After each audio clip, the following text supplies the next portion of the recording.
AEDA. Australian Education Agents and Consultants. Please visit us on www.australianeducationagents.com. This is the 20th of January. You're tuning into Rights and Shines Tuesday's edition, and we've come into our final segment on the show, which is where we feature guests. And as promised, today we have two individuals who want to talk to us a little bit about migrating legally on from away from Sri Lanka. So it's our honor to have on the show today Mr. Ruwan Paul. A very good morning to you, sir. Good morning. As well as Ms. Rosa Paul. A very good morning to you. I think they're both representatives of the Australian Migration Consultants as well. A very good morning to you. So we'd like to ask you at the outset, what is your current commitment in Sri Lanka? What do you do in Sri Lanka at the moment? Yes, Sakuni, I came to Sri Lanka because I noticed there's a lot of people is migrating to Australia illegal way. And then I told my wife, Lidia, so why don't we go to Sri Lanka and help people? So that is the main idea to come to Sri Lanka. Okay, Mr. Ruwan, apart from the Sri Lankan commitment, can I know what are your current commitments in Australia? Actually, I'm a business person in Australia. I'm running about 6 businesses. I'm pretty much a business person in Australia. So Lydia, I'd like to ask you, you completed a graduate certificate in Australian Immigration Law and Practices at Victoria University in 2008, and I believe Mr. Ruwan was saying you're one of the 3 qualified people in Australia dealing with law and legally migrating to other countries. What is the legal importance of migrating?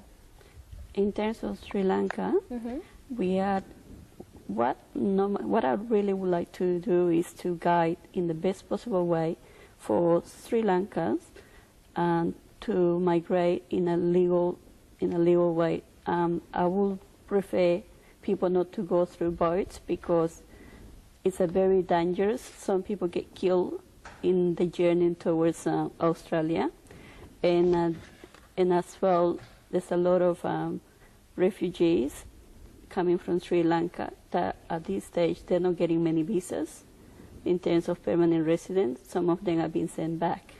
So that's what I'm here to guide in the best possible way that I can do it. Okay, Mr. Ruwan, I should ask you, how you help and support people in migrating them? Yes, of course.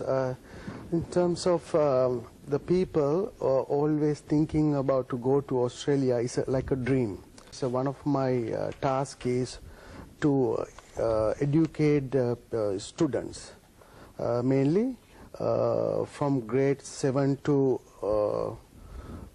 grade 12 schools and diploma courses and degree courses.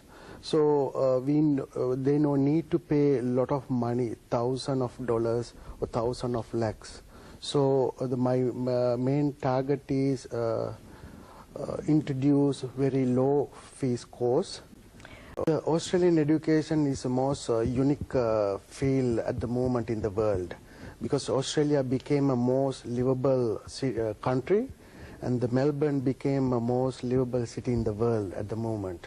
So everybody's, every single kids or student like to study in Australia. So my purpose is as much as help people to go to Australia and study. Affording to go to Australia is not an easy task. So can the middle class people afford to go to abroad? Yes, of course, because the reason is some institute only introduce the degree courses and big courses. So when you go to that degree courses and some kind of further big courses, it's expensive lot. So my purpose is introduce certificate courses and diploma courses. They are a bit cheaper. Lydia, well, let's talk a little bit about what you do, your current commitments. We understand you have a passion for teaching and volunteering. Let's talk a little bit about maybe spending time with the kids or charity work. All right. My background is actually engineering, mechanical engineering, and through that was my actual first degree.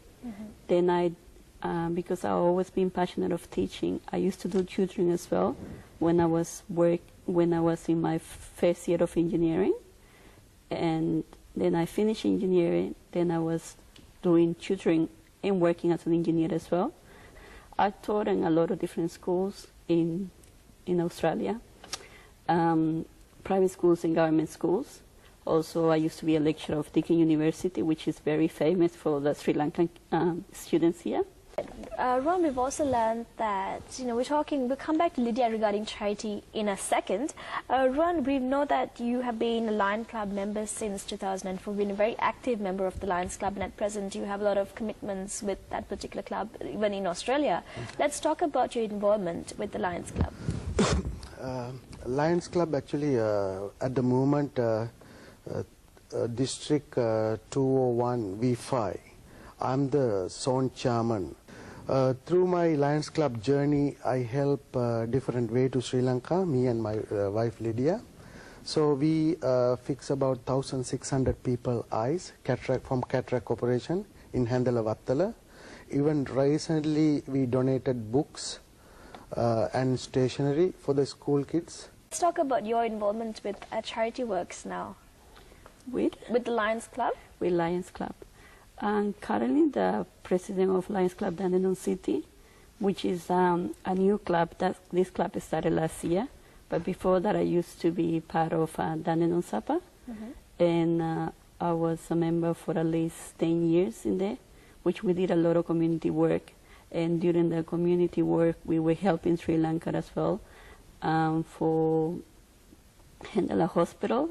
We know you're an Australian citizen, but are you an Australian national as well? Are you born in Australia? Actually, I was not born in Australia, but I grew up there since I was little. Where were you born in? I was actually born in America. Okay, all right. All right, so we want to talk a little bit about the journey to being here, because undoubtedly this would have been a very challenging task for you. Ron, let me ask you, if I'm to ask you what have been some of the hardest things for you all to overcome, what would you say your biggest obstacles have been? This is a new business, it's a bit of challenge because it's a lot of people a long time, and also not only that, there's a genuine people and the people who are doing very fake people also in most of the people, a lot of people in Sri Lanka.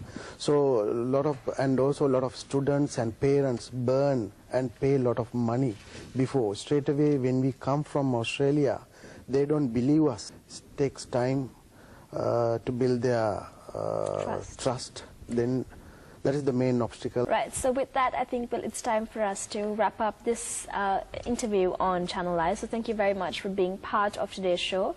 And we'll, of course, like to wish you all the best in all your future endeavors in Sri Lanka as well as in Australia. And we thank you once again for the effort you put into this particular link-up as well. So, ladies and gentlemen, that was Mr. Ruwan Paul as well as Rosa Linda Paul of the Australian Migration Consultants. So they were with us this morning. We'd like to thank you once again. Kima, it's time for us to leave the studios now as well. Yeah, I hope you have a very enjoyable day and you have grabbed lots of knowledge about the migration also.